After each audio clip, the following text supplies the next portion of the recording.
Welcome to a special Christmas edition of Inside Politics. I'm Manu Raju. John King is off. Asian markets are down as the president is asked whether his Treasury Secretary still has his confidence. Plus, outgoing Democratic Senator Claire McCaskill tells me she's a little confused why incoming Congresswoman Alexandria Ocasio-Cortez is, quote, the thing. And on day 4 of the government shutdown, President Trump finds a common thread between his fight for the border wall and the Russia probe. As soon as I said I want to build the wall, they were all against it. It's like, take another example. Take Comey. Everybody hated Comey. They thought he did a horrible job. The Democrats hated him. Literally, the day before I fired him, they were saying he should be fired. As soon as I fired him, they said, oh, what did you fire him for? That was a terrible thing to do. It's a disgrace what's happening in our country. But other than that, I wish everybody a very Merry Christmas. Very Merry Christmas indeed. We start with the president entrenched in his White House foxhole. His Christmas wishes coupled with Christmas complaints. The president's border wall is still the sticking point in a shutdown standoff now on its 4th day. This morning, the president had no answers for federal employees worried about their next paycheck. I can't tell you when the government's going to be open. I can tell you it's not going to be open until we have a wall, a fence, whatever they'd like to call it. I'll call it whatever they want. But it's all the same thing. It's a barrier from people pouring into our company, into our country. The president says he won't budge on the border wall, but in his remarks, there are signals his demands are again moving. In another phone call with troops, with another extended rant, the president put his inner monologue on public display. The optics of the Oval Office session hint at the president's mindset. He's increasingly alone and increasingly under siege. His life, political, professional, and personal, all under investigation. He's about to lose control of the House. And asked this morning about what happens when Democrats assume power, the president repeated a familiar line. Well, then it's probably presidential harassment, and we know how to handle that. I think I handle that better than anybody. And there's been no collusion. After 2 years, no collusion. There has been collusion, but it's been by the Democrats.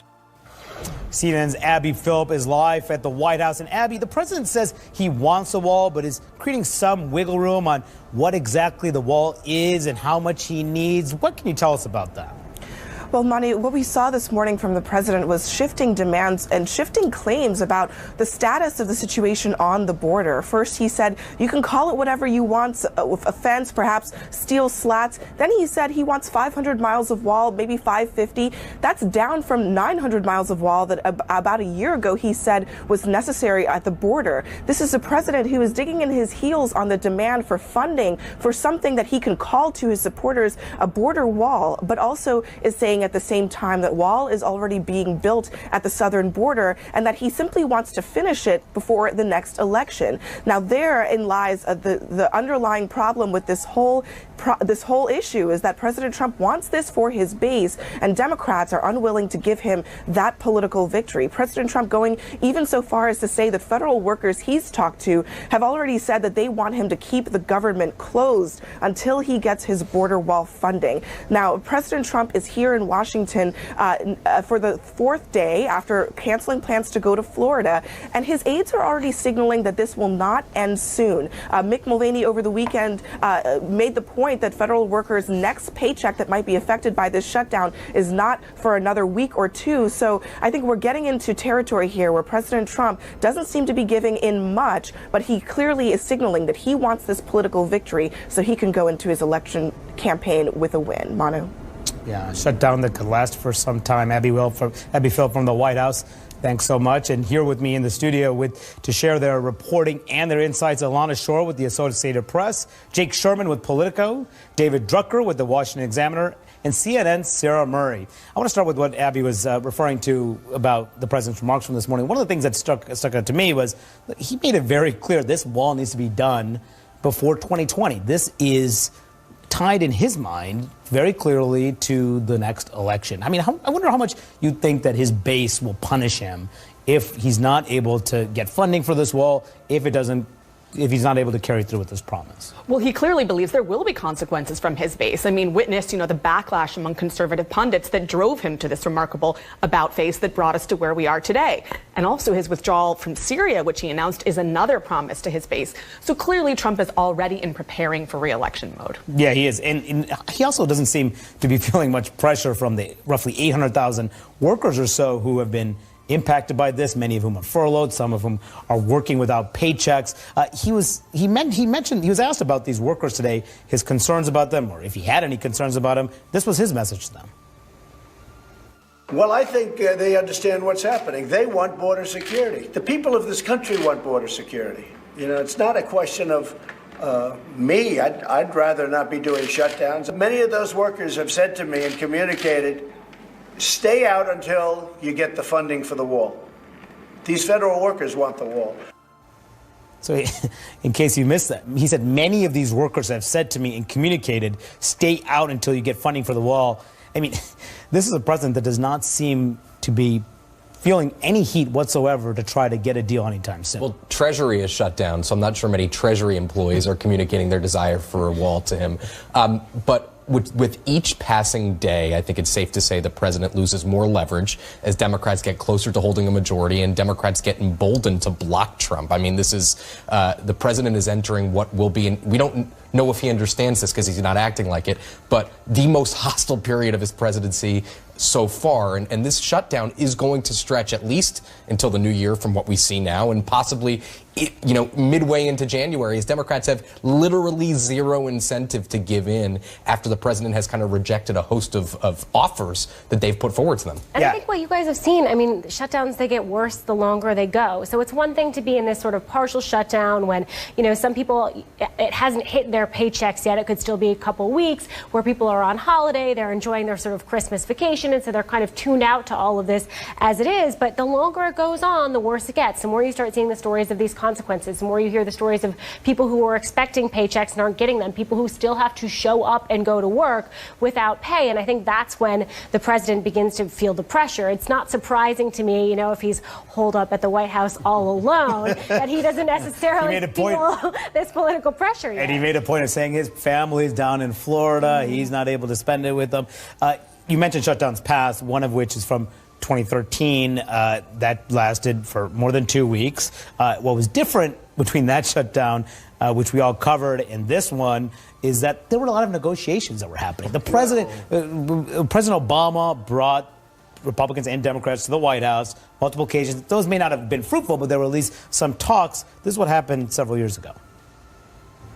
The congressional Republican leadership came to the White House and met with the president for more than 3 hours, but again failed to break the impasse. The president basically called us all down there to tell us he's not interested in negotiating. It was essentially a negotiation about not negotiating. And now we hear he's off campaigning today in Rockville rather than sitting down to get this thing solved, which is certainly disappointing. So that first one was Newt Gingrich walking into the White House when Bill Clinton, during the Bill Clinton shutdowns, and this was after McConnell met with President Obama and criticized him, saying he was certainly disappointing the president was interested in not negotiating. But at least they were talking. There's no talking that's happening. Yeah, look, I think for a lot of these Republicans and Democrats, they've gotten so used to these shutdowns. They just don't have the same sense of urgency they used to. But what's remarkable about this shutdown, and you play the Mitch McConnell clip there, is McConnell has always tried to place himself at the center of any negotiation or non-negotiation. And in this case, he ceded everything to Schumer and said, you go make a deal with the president. Why did he do that? Because the president actually made a deal with Republicans and Democrats in the Senate. Mitch McConnell had all of his members walk the plank and vote for a CR that actually could hurt them in a future primary. And then the president goes and changes his mind. Republicans in the Senate don't have any interest in cutting any more deals with the president that he might change his mind on. And that's one of the reasons why this impasse is going, I think, to last past the third. Democrats will take the House. And then you look at the problem the president has, because shutdowns are political questions. Who knows where voters a couple of weeks from now decide they are on this. They might say, the president's not being so unreasonable. Give him some more money for the wall. Let's end this thing. But the reason the president's having trouble getting money for the wall, specifically from Democrats, is, one, the 40-seat drubbing that House Republicans took when the president spent the final weeks of that campaign talking about the wall and the caravan and all of that, and it all failed, and it's become toxic. And just like Manu, Obamacare during the Obama years, when people would poll on health care, oh, they like everything that's in it. Well, what about Obamacare? No, we don't like that. So yeah, people like border security. The middle class likes border security. Moderate voters like border security. Right now, they're not so hot on Trump's wall, and that's why Democrats are emboldened. And, you know, you mentioned the Republicans not knowing where Trump is. That was certainly the indication last week in talking to members on the Hill after they didn't know where Trump was, even after meeting with them. Democrats, too, are saying the same thing. Chuck Schumer and Nancy Pelosi putting out their statement yesterday. They made a lot of statements, but this stuck out to me. He said different people from the White House, from the same White House, are saying different things about what the president would accept or not accept to end his Trump shutdown, making it impossible to know where they stand at any given moment. And then they criticize the president for being guided by the House Freedom Caucus, saying it's hard to come up with a solution, to see a solution that can come out and can pass both chambers. I mean, that's been the big issue here, right? I mean, we don't know where the president stands right now. At least members don't. And not only that, I mean, all of what David said about Republicans in the Senate is true. Look at Senate Democrats. A lot of their members in vulnerable races, Senator McCaskill, who you'll talk to later in the show for one, are lost. They're gone from Washington. So Chuck Schumer used to have this position of, man, I got to protect some of these guys in red states. And maybe we got to perhaps think about cutting a deal on this. Now he has very little incentive to do that. And one of the interesting things from this morning, too, the president tried to tie this to James Comey. He unprompted to criticize the Democrats, saying they'd taken hypocritical positions, just like they did with James Comey. Take Comey. Everybody hated Comey. They thought he did a horrible job. The Democrats hated him. They were calling for his resignation. They were calling for his firing, including Schumer, including Nancy Pelosi, until I fired him. As soon as I fired him, they said, oh, what did you fire him for? That was a terrible thing to do.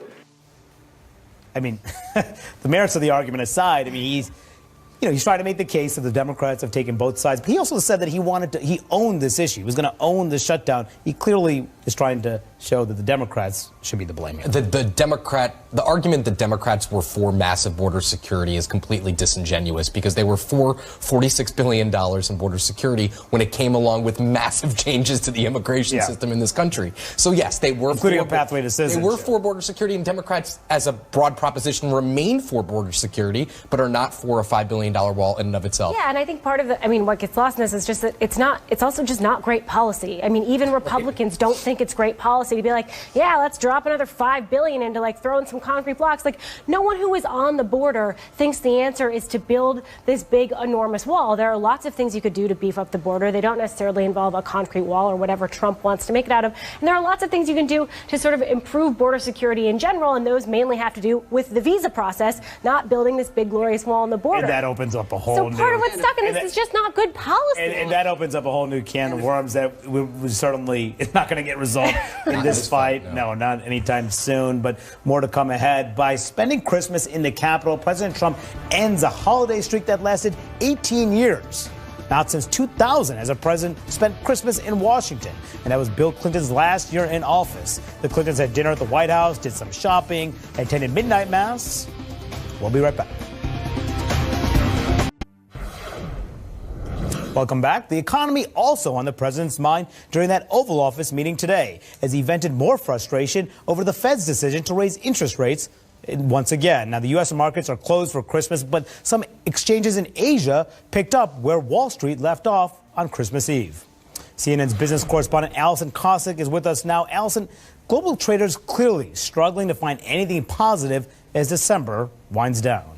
That has certainly happened overnight. So what often happens is you see global markets move in lockstep with U.S. markets, especially when you see such dramatic moves as we saw yesterday in the U.S., where we saw the Dow fall 650 points. So overnight, we saw Japan's Nikkei average fall 5% into bear market territory. That's a 20% fall from a recent high.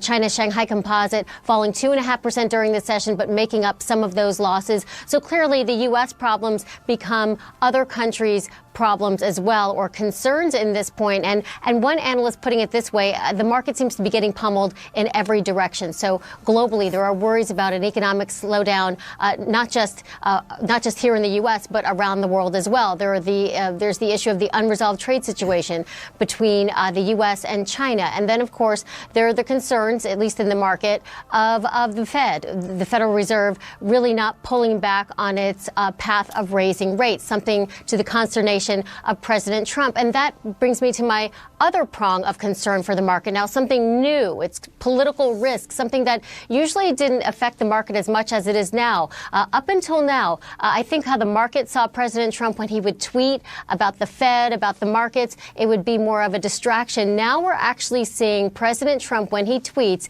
impact the market's moves. I saw this yesterday, 10:45, when the president tweeted saying that the economy, there's nothing wrong with the economy, that the Fed is the problem.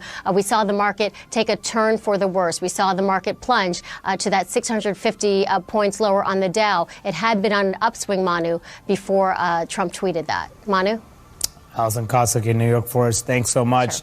Sure. The big back of all the market volatility has been friction between the president and the Federal Reserve over rising interest rates and the bizarre failed effort from Treasury Secretary Steven Mnuchin to soothe the markets, or at least attempt to. Trump was asked just this morning if he had confidence in his Treasury Secretary. Very talented guy, very smart person. What about the Fed chair? Who's the Fed chair? Well, we'll see. They're raising interest rates too fast. That's my opinion, but I certainly have confidence. I mean, it's hard to overstate how much the president must be concerned about the state of affairs. Obviously, he's used this as a central point of his presidency. Look at what he tweeted last year at this exact same time about the economy. He said, we're delivering historic tax relief for the American people. He said the stock market is setting record after record and employment is 17-year low. He said that all signs are that business is looking really good next year, only to help by their tax cut legislation that they had just passed. He said that this is going to be a great year for companies and jobs, obviously not ending on the note he wanted. Look, one of the reasons U.S. markets and the U.S. economy is so resilient compared to our competitors, and this is even in down periods, is because there's a certain level of political stability that comes with putting your money into the United States. And the president is turning all of that on its head, in a sense, to defend his own performance in the economy. In a sense, I'm so concerned that I'm going to get blamed for this, I'm just going to blame the Fed.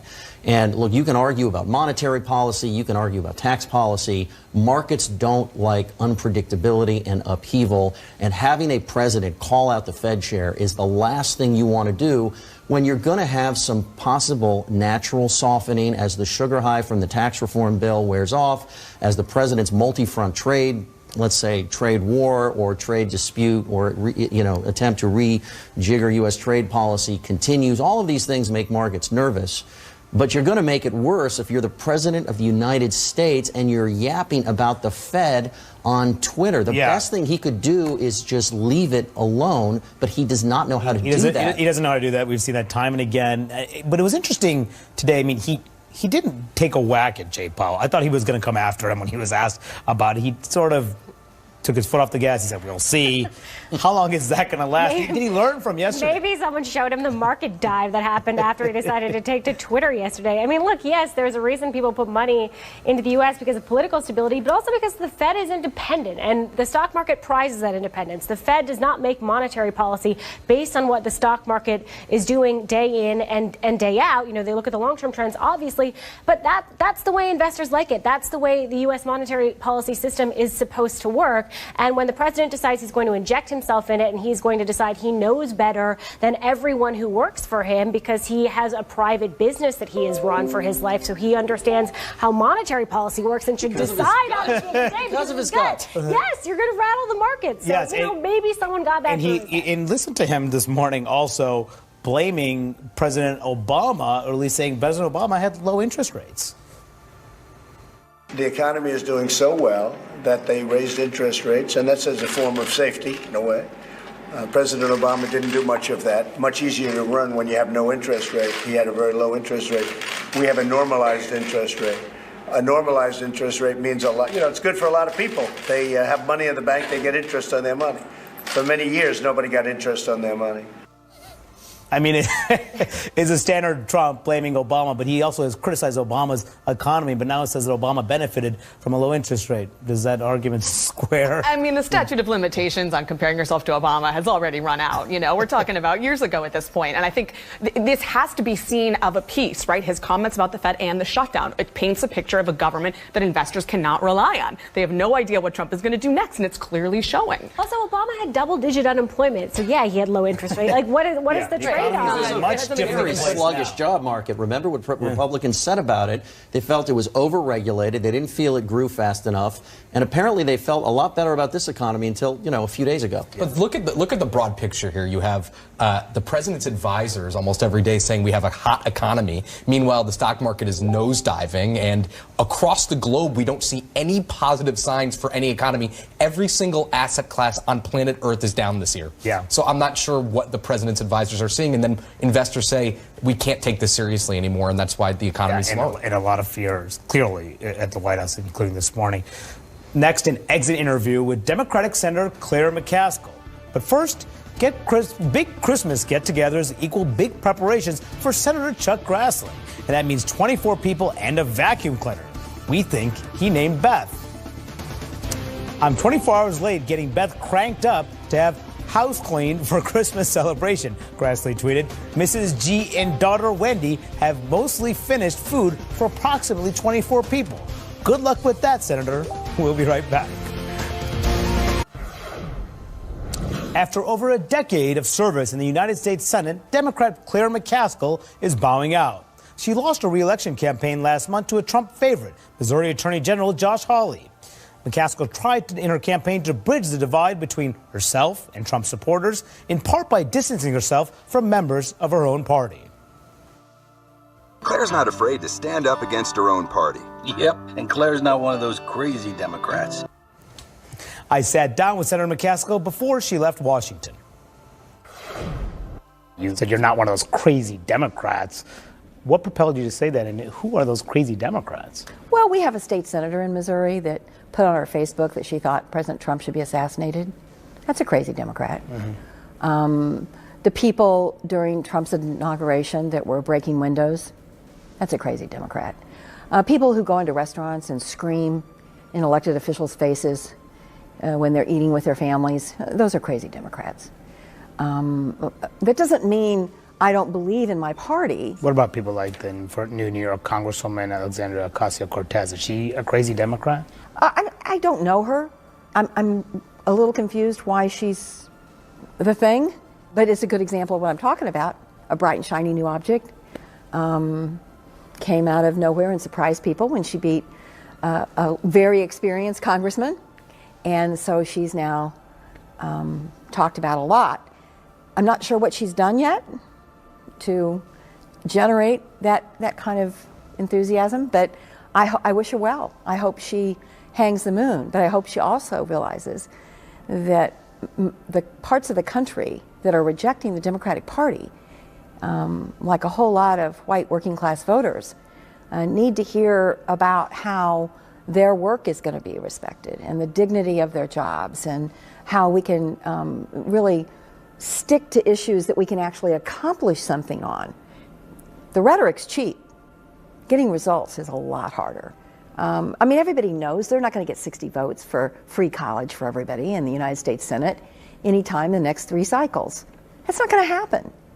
So that's great to talk about it in the campaign, but all that does is make people more cynical that believe in you when you don't get it done. And the way you get things done here is by reasonable negotiation and compromise and finding things that people agree on, like the cost of prescription drugs, like opioids, like criminal justice reform. We can do it. And somebody who talks about leading in that direction is the one that can win places like Florida, Ohio, Wisconsin, Michigan, and maybe even compete in a place like Missouri. Do you think Elizabeth Warren could win those places? I don't know. I think it's hard. Mm-hmm. But I don't know. Have you been surprised that Republicans have not said more to this president about these legal problems that he's had over the past couple of years and about his attacks against the FBI, that they've not, for the most part, stood up to him? Has that surprised you? Yeah, it has with some of them. I'm really perplexed that some of my colleagues have not stood up. Like who? Well, I'm not going to name names, but the point is that they're keeping their head down, and here's what they're rationalizing in their heads. Now, they'll tell you, if it's just the two of you, the guy's nuts. He doesn't have a grasp of the issues. He's making brash decisions. He's not listening to the people who know the subject matter. But in public, if they go after him, they know they get a primary. And they know that's tough. And they've watched what happened to their colleagues who did go after him. And neither one of them are coming back. So in their minds, I'm going to keep my head down. We're going to do what we can to thwart his worst instincts, to check his worst instincts, and then I can stick around and this will be over soon. So it's like, look down and just hold your breath. It'll be over. This isn't going to last forever. This is a completely different Republican Party. Now, I think history will judge some of my colleagues harshly that they didn't stand up to this president at some of the moments where he has been unhinged about particularly the rule of law. Personally, though, when you heard that the president was involved in an apparent hush money scheme to silence women that he may have had affairs with, what was your reaction to that? Well, it's weird that it's not a bigger deal. I mean, he's almost the master of, I'm going to do so much stuff that's crazy that nobody notices crazy anymore. And that's kind of where we find ourselves. I mean, Kanye West was in the Oval Office MFing on live TV. We have to make it more exciting. We have to mix curriculum. I mean, think about that. That is I love this guy right here. Crazy weird. Are you going to stay in Washington? No. Oh, no. I'm taking a train out of toxic land here. I am not going to be in Washington. I'm going to be home mostly, but I've got other things planned, I hope, that will allow some travel. And, my mouth has gotten me in a lot of trouble during these years in public service. I figure now, sky's the limit. Mm-hmm. I can really get in trouble with my mouth. Back here with the panel to dissect some of this. One of the things that I want to that she mentioned was interesting was talking about her advice for the Democratic Party, saying we needed to focus on tangible, achievable results. Her concern was you talk about these big policy ideas like tuition-free college, never going to happen. At least it probably won't happen. And then it feeds cynicism among voters. It gives rise to people like Donald Trump to rail against Washington. But this is going to be a huge debate for this party come 2020. How exactly you position yourself, and do you embrace a more middle-of-the-ground road, or do you talk about these big issues? Yeah, I think she had some really salient advice for folks like Elizabeth Warren, who noticed she didn't say she thought could win her red state ahead of this primary. Hey, don't veer too far to the left. I mean, you can go left, do what you got to do to win, but I think McCaskill's words there are important. You got to leave room to tell people here's what's really possible, not just a dream of what I really would do in a fantasy world. Yeah, and it's, of course, very hard in a campaign environment. She did mention an interesting thing about her own campaign, about Brett Kavanaugh, the impact that the Kavanaugh fight had on her race and whether it cost her her seat. There were a number of things beyond our control. Donald Trump won my state by almost 20 points. He camped out so often in Missouri the last 30 days, I figured he was building a golf course. We had the Kavanaugh spectacle combined with the caravan optics, combined with him being there every 10 minutes. So if Anthony Kennedy did not step down from the Supreme Court, do you think you'd have won that race? I think it would have been much more likely. She said much more likely she'd have won if it weren't for the Kavanaugh fight. I mean, I'm wondering, you look back, Jake, at the midterms this year, how much did Kavanaugh shape things? Because obviously it helped Democrats, too, energize their base, but ultimately could it have affected things in the Senate, too? Tough to say. I was traveling right after the Kavanaugh stuff, and I think the one thing I saw that's tangible was fervor among Republican donors and Republicans who are already in the camp to get out and vote. I think it's tough to make that argument in a state that the president won by 20 points, in a state that had been trending away from Claire McCaskill for a very long time, that's represented by all but I think one Democrat, all Republicans besides one Democrat in the House. So I think it's a tough argument to make, but maybe you disagree. Well, I was in Tennessee right as all of the Kavanaugh stuff was going down toward the end there, and there was clearly an uptick in Republican interest in the election. In the month of September, before Kavanaugh became a thing, we forget, the Democrats were starting to profit from this idea that they could possibly win the Senate because the doldrums were setting for Republicans. We're going to lose the House.